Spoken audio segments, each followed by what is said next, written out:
Good morning, everybody. It's a great day, thanks to God, for this weather, for not only Springfield, but the state of Illinois, and moving us forward past the pandemic. And briefly, thank you, Governor JB Pritzker, and all the legislators that helped pass the infrastructure bill. A lot of you might not remember that, but we need to go back before the pandemic and how crucial that was, not only for the city of Springfield, but all our cities.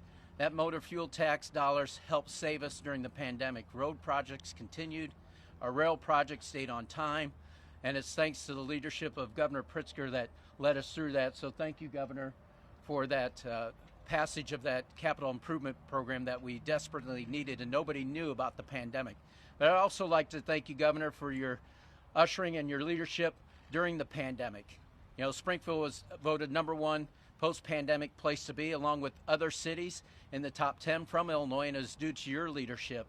And this Rebuild Illinois program will help us usher and live up to that expectation of being the #1 place to be post-pandemic, but also for the state of Illinois. So thank you, Governor, for your leadership, and thank you for the legislative leaders to help keep the momentum going and rebuilding not only Illinois, but each and every community that serve our great state. And with that, the true champion of infrastructure for the state of Illinois is Illinois Department of Transportation Secretary Omar Osman, and we really appreciate all his efforts. And I call him, he's just a genuine person, and he truly understands the importance of infrastructure and how it can build our lives all together. So Secretary Osman.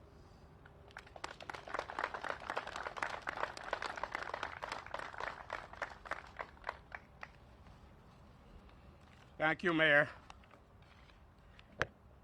And good morning. Good morning and welcome to the Illinois Department of Transportation. As mentioned, I'm Acting Illinois Transportation Secretary Omar Osman. I am very proud that the governor and our honored guests, including the mayor, legislators, including Senate Transportation Chairman Senator Ram Villavalum, and our labor and industry partners have come to IDOT today at our headquarters here at the Hanley Building. It is good to be here and good to see so many familiar faces together again in one spot. This agency has been my home for more than 30 years, and the people who work here are very, very special to me. I wanted to take a moment to acknowledge some, but not all, some of the staff joining us here today. My Chief of Staff, Georgina Sayas, Chief Operating Officer, Shalita Das, Deputy Secretary Doc House is here, Deputy Secretary Margaret Van Dyke, and I know a lot of the directors are here too, and I have noticed the regional engineers coming over here, Region 1 engineer, Jose Rios from Schaumburg, Region 2 engineer, Masoud Ahmad from Dixon, and the Ottawa area, Region 3 engineer Kensel Garnett. He takes care of Peoria and Paris area. Region 4 engineer Jeff Myers, who takes care of Springfield and Effingham area. And I know Region 5 engineer Keith Roberts is not here. Region 5 is Carbondale and Collinsville, but I know the programming engineer Kirk Brown is here on his behalf. And I also would like to acknowledge the Office of Planning and Programming staff, who put in many long hours compiling our multi-year program, and many others. You make days like this possible and special. The last year was perhaps the most challenging year we have ever experienced in our industry. Yet, I have never been prouder of how we responded at IDOT. Governor Pritzker, at the very start of the pandemic, deemed transportation an essential service, and we worked tirelessly to maintain safe, reliable infrastructure. I consider the work we did to keep Illinois moving, helping with the movement of medical supplies and other critical resources. If you could take yourself back to the March and the April time frame last year, I consider that work to be heroic.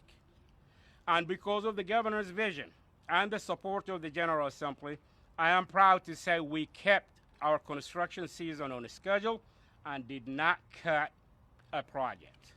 Not all states can say that. To Governor Pritzker and the member of the General Assembly who have joined us here today, IDOT and the people of Illinois, thank you. We can all sense the brighter days are ahead of us because of your leadership.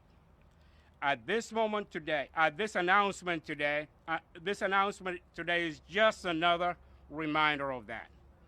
Today, we begin to put year 3 of Rebuild Illinois Capital Plan into action with the release of IDOT's latest multi-year program for roads and bridges. These projects outlined in our plan are more than just projects.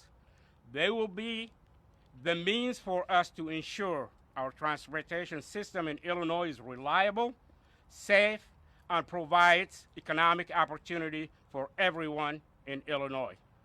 Our guiding principles, as they have always been under this administration, will be that we will do so in a way that provides equity and with a workforce that reflects the diversity in our great state.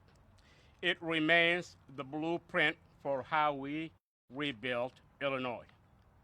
Without additional delay, I would like to introduce the person who makes it possible for all of us, Governor Pritzker. Governor.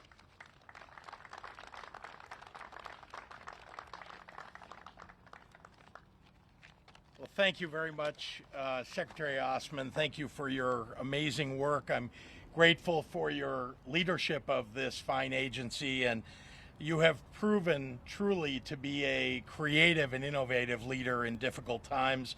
This past year has proven that. Mayor Langfelder, thank you for your very kind words. It's always great to be with you in the capital city. There is an awful lot of construction and infrastructure that's being built here. I think all of us have experienced it, seen it, felt it, and are excited to see it to its completion.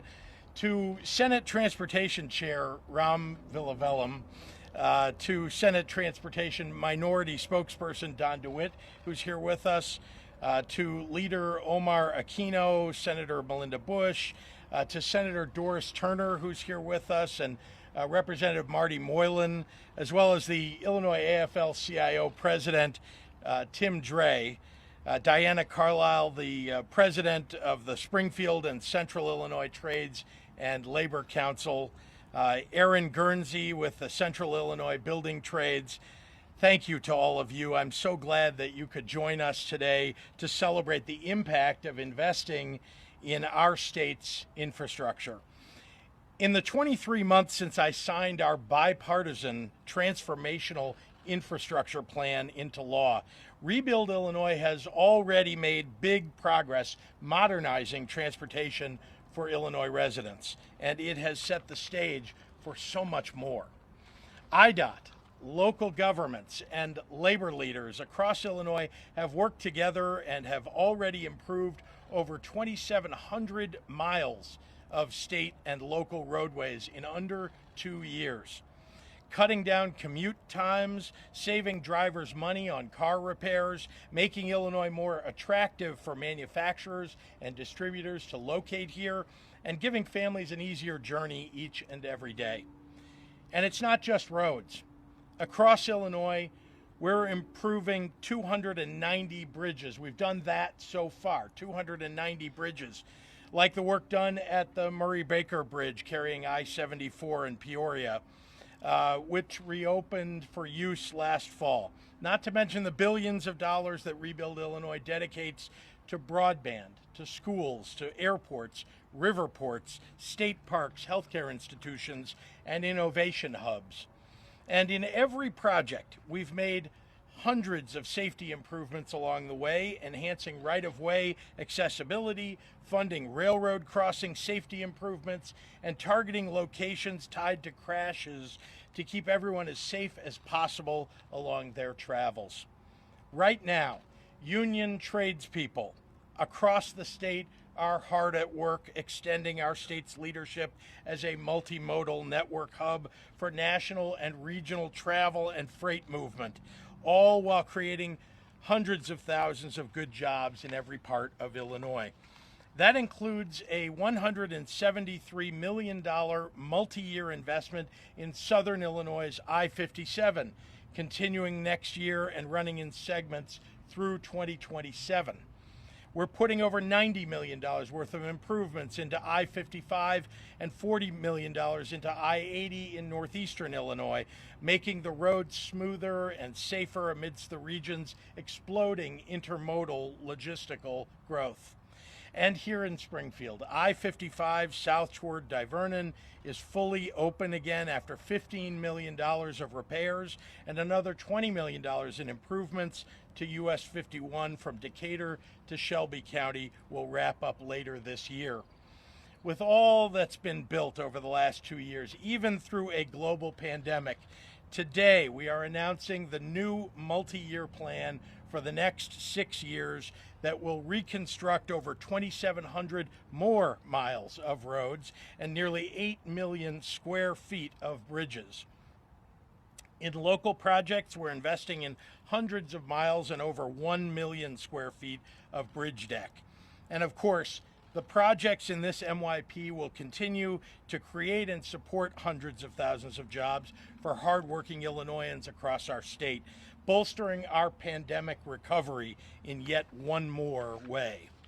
This past year truly has brought home how important transportation systems are, connecting the lives of our residents and our communities, delivering food products to grocery stores, getting essential workers to their jobs, and transporting patients to the hospital. That's equally true when it comes to setting forth a robust recovery for this pandemic, getting remote workers back to the office, expanding job opportunities for our hotel and hospitality and recreation workers, encouraging businesses to invest here in Illinois, and of course attracting visitors to hit the road for a great American road trip, the centerpiece of Illinois' new Time for Me to Drive tourism campaign.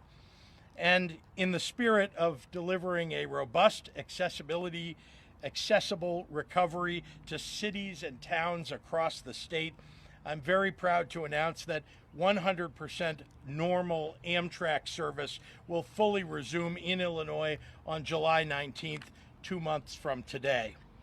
Over the next few weeks, Amtrak will bring back its full long-distance interstate service, and the first of our state-sponsored services, the Chicago to Milwaukee partnership with Wisconsin, will be restored next week. And in mid-July, the 3 routes connecting Chicago and Quincy, Chicago and Carbondale, Chicago and St. Louis, which stops right here in Springfield, will join their counterparts in running at full capacity. Tickets go live this week. This increased capacity will make it even easier for Illinoisans and out-of-staters alike to explore all that our state has to offer, supporting small businesses and small towns and their economies at stops along the way. My administration recognizes the value of these routes, which is why Rebuild Illinois dedicates over $1 billion to rail, including reestablishing routes between Chicago and Rockford, as well as the Quad Cities. Planes, trains, automobiles, and even barges.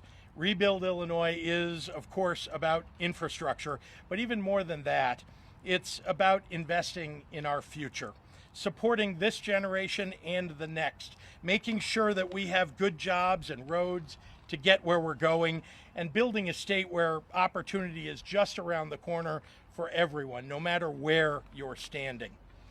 We've got so much more that we need to build back from our COVID-19 crisis and everything before that too. But thanks to Rebuild Illinois and the people who are standing with us today, we're well on our way. Thank you, and with that, I'd like to turn it over to a real leader, a real partner in the General Assembly, the Senate Transportation Committee Chair, Ram Villavalam. Ram?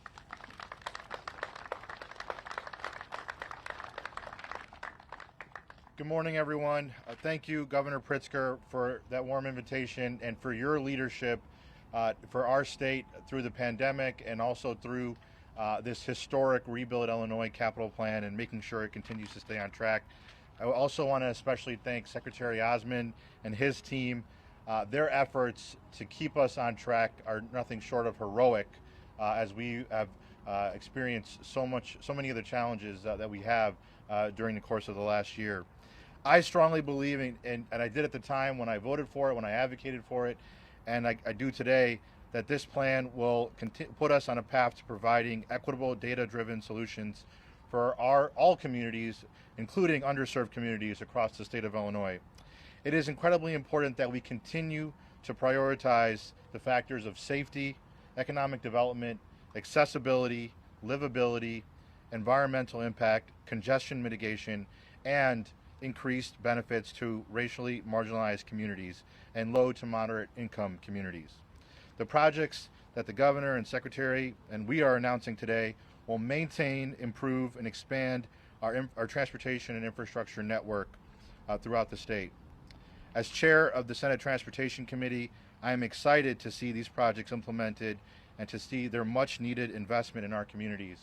And I will just add 2 points. One is, I strongly believe, and I'm a little biased being chair of the Transportation Committee, that when we talk about keeping people here and bringing people here, keeping businesses here and bringing them here to the state of Illinois, transportation infrastructure, what we do in that area, that realm, is at the top of the list for the reasons that the governor has laid out. I strongly believe that we need to ensure we're continuing to prioritize accessibility. It's all, to me, a matter of folks being able to get to their job, get to their school, get to the hospital, and so forth. And so I just want to thank the governor and the secretary for their leadership on including these factors as part of the plan. And lastly, I just want to point out again that this was done on a bipartisan basis. This was done with the entire state of Illinois in mind, and I think that should not go unnoticed. It's incredibly important we continue to work on this issue in a bipartisan fashion, and we consider all the regions throughout our entire state as we move forward. And with that, and speaking of bipartisanship, I would argue that this issue has been one of the most bipartisan issues in the General Assembly, and a large part of that credit goes to my colleagues who are standing behind me, Vice Chair Bush, Senator Doris Turner, Representative Moylan, but also because of the minority spokesperson on the Senate Transportation Committee, Senator Don DeWitt. So please join me in welcoming him.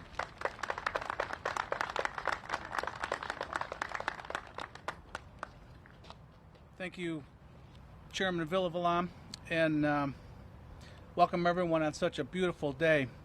It's certainly my pleasure to be here joining Governor Pritzker, Secretary Osmond, and my colleague, Chairman Villavelam. And I want to thank them all for, as Chairman Ram said, the bipartisanship that has been shown since the very beginning of this project back in 2019, right up until today. Illinois is the transportation hub of America, and Rebuild Illinois was designed to bring our infrastructure back from years of avoidance and delay in taking care of it. Moving forward across this state, from metropolitan Chicago to downstate and even to the very tip of Cairo, Illinois, where a major port project is underway, no stone will go unturned in bringing our transportation system back to life here in America. Modernization, expansion, and most importantly to many of the people standing around us today, jobs to all of our residents across this state. Thank you, IDOT, and particularly Secretary Osmond, for your continuing efforts, continuing to make Illinois the transportation hub of America. With that, it's my honor to present my other Senate colleague, Senator Doris Turner. Thank you.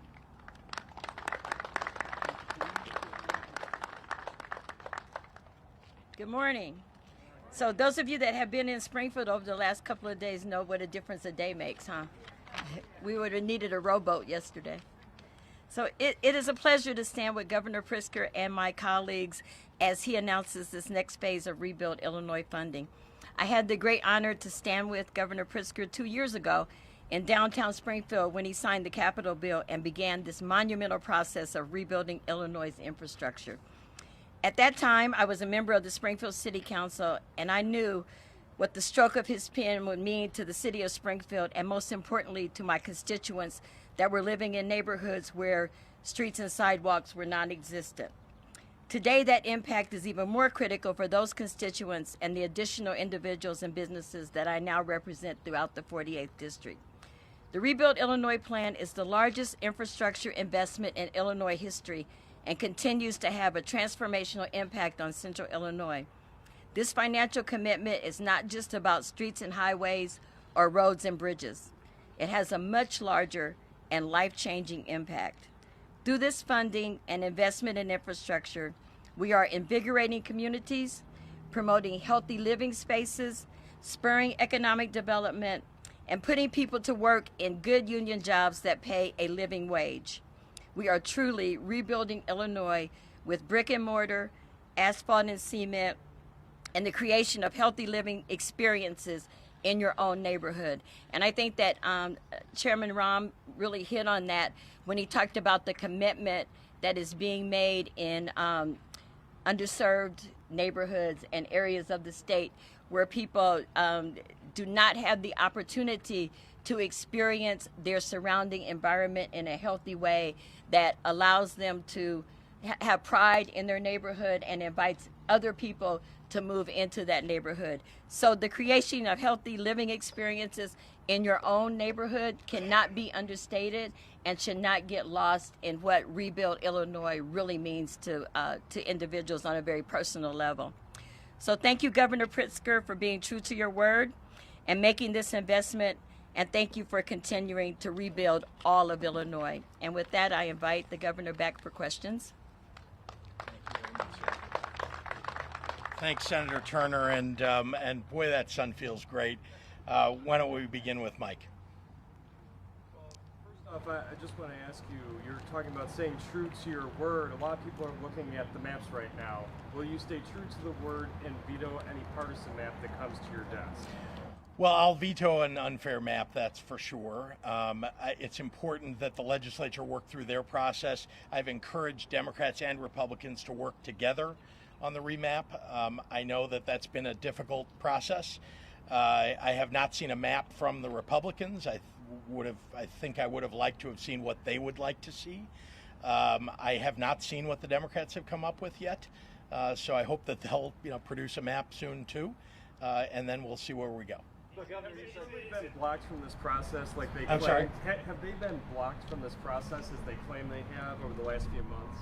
Well, I know that there have been open hearings. I know the Republicans have participated in those hearings, as well as many organized groups across the state and individuals who wanted to weigh in. So I think it's been an open process of gathering information to get that map put together. Governor, yes, sir. Travel and the infrastructure and all, and your thing last week about time to drive. How can we enjoy it all when gas is more than $3 a gallon? It's no fun. It's time for me to drive, and it's a great song by REO Speedwagon from Champaign. I hope everybody will get out this summer and drive. But the fact is that I think everybody here knows that the best way to get infrastructure going is to have people who use the infrastructure pay for it. So that was the purpose of the methodology for paying for it, and that's where we are. $3 is too much. It's like $3.13. How about in Chicago? It's even more. As you know, gas prices have fluctuated significantly over the last 2 years. They've been down in the below $2 at one point, and where gas prices go is very much dependent on public markets. Governor, this project, as the chairman said, is a bipartisan thing. It's bipartisan because Republicans, you agreed to the tax incentives that you're now calling corporate loopholes. At least in the House, that was part of the deal. The Republicans have been picking on you the last few days. The map, you said that you would veto a map drawn by politicians. Secondly, why or why not would you support a Attorney General's investigation of LaSalle? It's a bunch of questions all at once. So let me. No, just I want to make sure I get to whatever it is we need to. let's start with the allegation that there was some sort of permanent deal that was made in one year's budget. I know that Republicans supported the bipartisan Rebuild Illinois plan because they believed in it and voted for it. I know that the tax incentives that were created, many of them are still there. They weren't taken out of the budget for this year. Back in 2019, they were put into the budget because we could afford to do that. I don't know if anybody noticed, we've had a global pandemic, and it's had a real effect on the state of Illinois. And in the interests at the time of putting out a balanced budget, we looked at all the places in which we knew we had essential services that people really needed, like schools. We need to pay for schools. Like making sure people get health care, like making sure people get the services, social services that they need. And so in order to balance the budget, and I'm all about balancing the budget and making sure that we meet our obligations, we have done what we did in proposing a budget, and now there's a lot of negotiation going on. I'm sure there will be some changes that get made to that budget that will be satisfactory to Republicans. There may be things that aren't satisfactory, but here's the important thing: fiscal responsibility is back in the state of Illinois. Governor LaSalle, Yeah. the Republicans are requesting an Attorney General investigation for criminal wrongdoing. Do you think that'd be a good way to? Well, here's what I can tell you. We've been all about transparency from the beginning. There was a U.S. Veterans Administration review. There was an IDPH review of the LaSalle Veterans Home. And then I asked for an independent IG's report be done, and that was made public not too long ago, because we wanted to make sure that we knew everything that may have gone wrong at the Veterans Home. And look, all I can say is that we took responsibility by taking action on the proposals and suggestions that were made that came out of those reports. We have a great new Veterans Administration leader in Terry Prince, and my number one focus is making sure that we keep our veterans safe. I'm sorry, yeah, the maps, yeah. You will veto an unfair map. What about a map that's based off of data that's not accurate?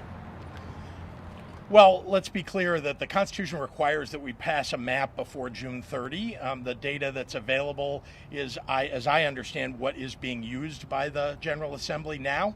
I don't actually know all the data that's being used. I've heard, pieces of it, as you have. But again, that'll be presented to me when it comes. What I want is a fair map in the end. And I invested in, or at least I encouraged the General Assembly to, and they did invest in a full census count. And that census count has given us a terrific result, better than I think anybody expected. We hope that we'll get all of that data when it comes, but that's coming in September. We need to do something before June 30th. Regarding the Illinois Department of Employment Security, myself and legislators have even asked Kristen Richards how much money has wrongfully been paid out to fraudulent claims since the beginning of the pandemic. We always get the same answer. We're working to quantify that. Even in a FOIA, they didn't have that answer. Yeah. How long is it acceptable to not know how much taxpayer money has been paid out to them? Well, remember, the complexity of it is that we have federal authorities working with us to identify the fraudulent activity. So it's not all as obvious as you would think that it is. So we're working together with them. There's an effort there to get that data, to put that data out. It's been over 6 months that question has been answered. I'm sorry, what? It's been 6 months since we originally asked that question. It's still unable to be answered, even though they can track down to the... I understand, but as you know, there are people who are applying even now for unemployment, and people who are reapplying to make sure that they can continue to get their unemployment. Obviously, all that data, as well as people who've rolled off unemployment, all that's being looked through, and we'll get the data as soon as we do. What's going on with the energy proposal? Is Exelon trying to derail it? Do you think you have the votes to overcome that? I don't yet think, that's not my opinion, that Exelon is trying to derail it. I think that they have a very widely divergent view than most people in the General Assembly do of what that energy package should look like. There's a lot of work being put in. I must say I was aware that went into the late evening last night. It started very early this morning once again. There's still a lot of work to do. I think that Exelon must move closer to where the General Assembly is on this, and to where the packages that I put forward to try to bring the parties together for us to end up with a solid energy package that does does well by ratepayers. Governor, I've got two. Sure. First of all, in March, Stephanie Pickwitt filed legislation to give the Department of Veterans Affairs its own in-house inspector general.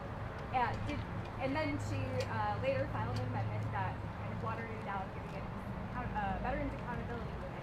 Did you ask her to water it down, and why? Well, just back up a second. The idea here is to make sure that we have as much information as possible whenever anything might go wrong at the agency as quickly as possible. And I think that's why the alteration was made, excuse me, in the amendment that you're talking about. Because an IG report, as you know, can take quite a long time before you actually get a result. What you want to do is have somebody that's on the ground calling it out as it's happening, and so I think that was the reason that that change was made. Right, and then this bill that would mandate sex education for kids in school.